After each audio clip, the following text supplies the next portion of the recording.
அனைவருக்கும் வணக்கம். ஆர்ப்பரித்து வந்த காவிரி நீர் அன்பாய் வரவேற்ற சௌமியா அன்புமணி அவர்கள். மக்கள் நலனில் எப்போதும் பாட்டாளி மக்கள் கட்சி என்பது இது நிரூபணமாயிருக்குது. அதாவது மேட்டூர் காவிரி உபநீர் சேலம் மாவட்டம் முழுவதும் உள்ள ஏரிகளுக்கு நிரப்பப்பட வேண்டும் என்பது மருத்துவர் ஐயா அவர்களின் நீண்ட நாள் கோரிக்கை.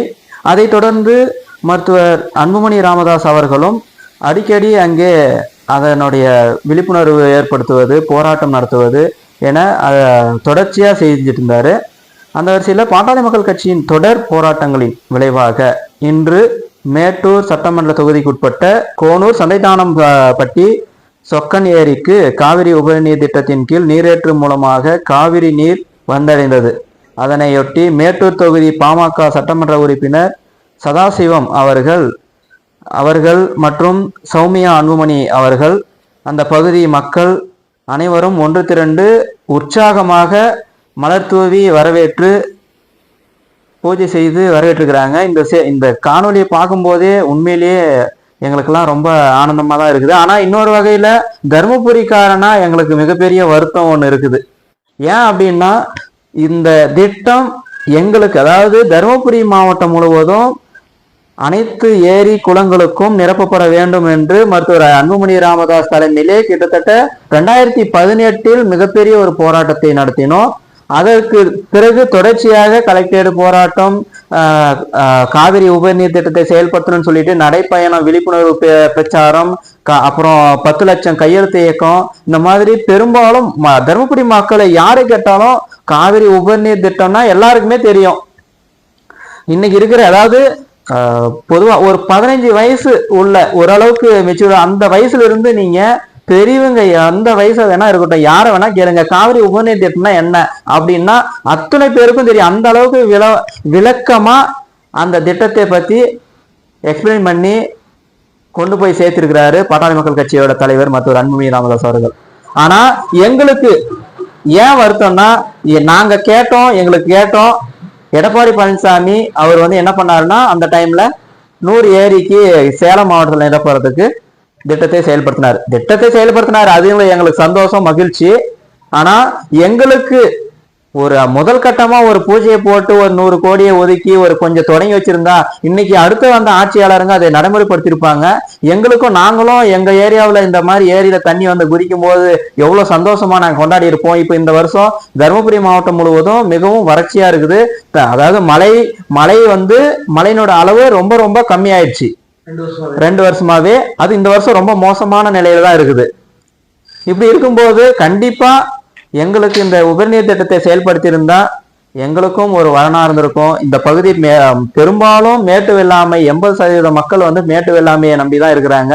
இந்த காவிரி உபநீர் திட்டத்தை ஏரிகளுக்கு விடுற திட்டத்தை செயல்படுத்தி இருந்தா 80% பேர், அந்த மேட்டு வெள்ளாமையில 80% பேர் நீரேற்றும் மூலம் விவசாயம் செஞ்சிருப்பாங்க. இந்த பகுதியில நல்லா விவசாயம் பண்ணக்கூடியவங்க எல்லாம் விவசாயத்தை விட்டுட்டு வெளியில கூலி வேலைக்கு, கார வேலைக்கு, கட்டிட ரோடு போடுற வேலைக்கா இருக்கட்டும், இல்ல கம்பெனிக்கு அங்கேயும் இங்கேயும் அலைஞ்சிட்டு ஓடுறாங்க. அவங்க எல்லாருமே 1 ஏக்கர் 2 ஏக்கர் நிலம் வச்சிருக்கிறாங்க, யாரும் இல்லாதெல்லாம் கிடையாது.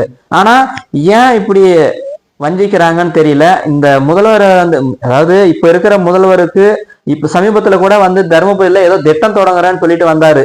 என்ன செஞ்சாருன்னு எல்லாருக்குமே தெரியும். போறா ஒட்டு மொத்தமா 60 திட்டமே. அப்போ தருமபுரியில மற்ற பகுதி எல்லாமே ஒரு கண்ணுக்கு தெரியலையா? அப்ப இதுல இருந்து புரிஞ்சுக்குவாங்க, இவங்களுக்கு செய்யறதுக்கு அக்கறை இல்லை. ஒரு 2000 கோடி 1000 கோடி இதுல ஒதுக்கி செஞ்சிருந்தா எவ்வளவோ செயல்படுத்தி இருக்கலாம். வருஷத்துல தமிழ்நாட்டுல கிட்டத்தட்ட 3 லட்சம் கோடி பட்ஜெட் போடுறாங்க. இவ்வளவு பட்ஜெட் போடுறதுல ஒரு 500 கோடியை முதல் கட்டமா செலவு செஞ்சு இப்ப வீணா போதே கடல்ல போய் கலக்குதே. இந்த 16 கண்ணு மதகுல எல்லாம் தண்ணி வீணா போதே, கடலுக்கு போதே. இந்த தண்ணி யாருக்காவது பயனடைதா? இந்த தண்ணியை ஏற்றி விடுறதுக்கு எத்தனை முறை நாங்க போராடுறோம், எத்தனை முறை நாங்க கேட்கிறோம், எத்தனை முறை உங்களை சந்திக்கிறோம். ஏன் உங்களுக்கு மனசு வர போறது? ஒரு ஆட்சியாளர்னா என்ன, மக்களை நல்வழிப்படுத்தணும், அவங்க செழிப்பா இருக்கணும். நல்ல என்னோட ஆட்சி காலத்துல இந்த மக்கள் எல்லாம் செழிப்பா வாழ்ந்தாங்கன்னு ஒரு வரலாறு இருக்கணும். அப்படிதான் வரலாறு நாங்க படிக்கிறோம். ஆனா இனி வரும் காலத்துல இப்படி ஒரு வரலாறு யாரும் படிக்க கூட மாட்டாங்க. அந்த வரலாற்றை திருப்பி பார்த்தா காரி துப்புவாங்க. ஏன் இப்படி இந்த ஆட்சியாளர்கள்லாம் இருந்தாங்க, இத்தனை வருஷம் ஏன் இந்த மக்கள் ஏன் இப்படி அதை கேள்வி எழுப்பாம இருந்தாங்க அப்படின்ற ஒரு கேள்வி கூட கண்டிப்பா வரலாற்றுல திருப்பி பார்க்கும்போது வருங்கால தலைமுறை வந்து காரி துப்பும் எங்களை காரி துப்போம். நீங்களாம் என்னடா புடுங்குனீங்க, இந்த ஆட்சியாளர்களை பார்த்து கேள்வி கேட்கலையா, எழுச்சி ஆகலையா, போராடலையா, போராடி அந்த அவங்க கிட்ட இருந்து வாங்க முடியலையா, அப்போ அவங்களை எதுக்குடா நீங்க மறுபடியும் ஆட்சியில உட்கார வச்சீங்க அப்படின்னு எங்களை கேள்வி கேட்க மாட்டாங்க எங்களோட வருங்கால சந்ததிங்க. புரிஞ்சுக்குவாங்க. இனி வரும் காலத்திலேயாவது இந்த பாட்டாளி மக்கள் கட்சியை ஆதரிக்க பழகுங்க. ஏன்னா பாட்டாளி மக்கள் கட்சி மட்டும்தான் நீர் மேலாண்மையை பத்தி பேசுது, பாட்டாளி மக்கள் கட்சி மட்டும்தான் விவசாயத்தை பத்தி பேசுது, பாட்டாளி மக்கள் கட்சி மட்டும்தான் சுற்றுச்சூழலை பத்தியும் பேசுது. இது இந்த 3 விஷயம் என்ன யாருக்கு அது நன்மை? ஒட்டுமொத்த உலகத்துல வாழ்ற அத்துணை பேருக்குமே, அதாவது அனைத்து உயிரினங்களுக்கும் இது ஒரு வாழ்வாதாரத்தை அதாவது மேம்படுத்துறதுக்கான வேலை. எவ்வளவு அருமையான திட்டத்தை வகுக்கிறாங்க பாட்டாளி மக்கள் கட்சி. ஆனா அதை விட்டுட்டு நமக்கு குவார்டர் கொடுக்கறது, அவங்க குவார்டர் கொடுப்பாங்க, உடனே ஏதாவது 1000 ரூபாய் சலுகை கொடுப்பாங்க. ஏன்னா சலுகை நம்மளுக்கு முக்கியமா இல்ல நமக்கு வாழ்வாதாரம் முக்கியமா? நம்மளோட ஒரு நாள்ல அந்த காசை எடுத்துடலன்னா அவங்க கொடுக்குற காசு, ஆனா கடைசி நேரத்துல காசை கொடுத்த உடனே எல்லாரும் நம்ம மாறிடுறோமே, ஏன் இப்படி? தயவு செஞ்சு இதுக்கு மேல நம்ம என்ன பண்ணணும், இனிமேல் நம்ம சந்ததிங்க வந்து நம்மளை வந்து வருங்காலத்துல திட்டாம நல்லபடியா கௌரவமா பார்க்கணும்னா நாம இனிமேல் இந்த திராவிட கட்சிகளை உதறிட்டு பாட்டாளி மக்கள் கட்சி பின்னாடி நம்ம அணிவகுக்கணும். அப்பதான் வந்து நமக்கான உரிமையை நம்ம மீட்க முடியும். இப்ப தண்ணி வீணா போகுது, கர்நாடகாக்காரன் சொல்றான் இப்போ அந்த காவிரி மேலாண்மை அந்த ஆணையம் அமைச்சிருந்தாங்க இல்லையா, அந்த குழு வந்து தமிழ்நாட்டுக்கு கிட்டத்தட்ட அந்த 40 சம்திங் டிஎம்சி தண்ணியை வந்து திறந்து விடணும்னு சொல்றாங்க, திறந்து விட்டுருக்குறோம்னு சொல்றாங்க கர்நாடகாக்காரங்க. ஆனா தண்ணி கடல்ல போகுது, அந்த உபரி நீரா அவங்க அணையில இருந்து உபரி நீரா வெளிவர தண்ணியை வந்து கணக்கீடு பண்ணி அவங்க சொல்றாங்க. அது வந்து இல்ல, இந்த கணக்கு வந்து உபரி நீர், இது எங்களுக்கான தண்ணி கிடையாது, எங்களுக்கான தண்ணி ஆகஸ்ட்ல வெளியிடணும் அப்படின்னு சொல்லிட்டு திறந்து விடணும்னு சொல்லி கேட்டிருக்கிறாங்க. சரி திறந்து விட்டுட்டோம், நன்மைதான், நல்லதுதான். ஆனா இப்ப தேவையாது, இது எப்போ செஞ்சிருக்கணும்? இது வந்து இந்த டைம்ல தண்ணி எல்லாம் வீணா கடலுக்கு போயிட்டு இருக்கிற நேரத்துல நாங்களும் தமிழ்நாட்டுக்கு தண்ணியை கொடுக்குற வேலையை செஞ்சோம் அப்படின்னு சொல்லிட்டு இந்த அந்த என்னது வாரியமா, காவிரி மேலாண்மை வாரியமா ஆணையமா ஏதோ ஒண்ணு, இவங்க இந்த மாதிரி இந்த நேரத்துல இப்படி ஒரு அரசியல், இது தேவை எங்களுக்கு எப்ப நீங்க தண்ணி அப்படியே கூட வச்சுக்கோங்க.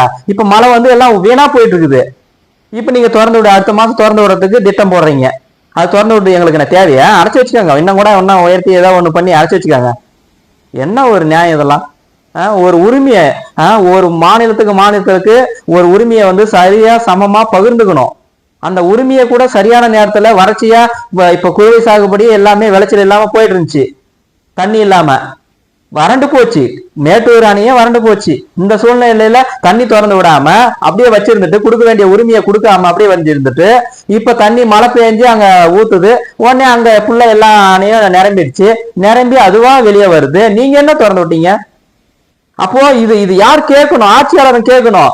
ஆட்சியாளருங்க கேட்கணும்னா நாம நல்ல ஆட்சியாளர்களே தேர்வு செய்யணும்.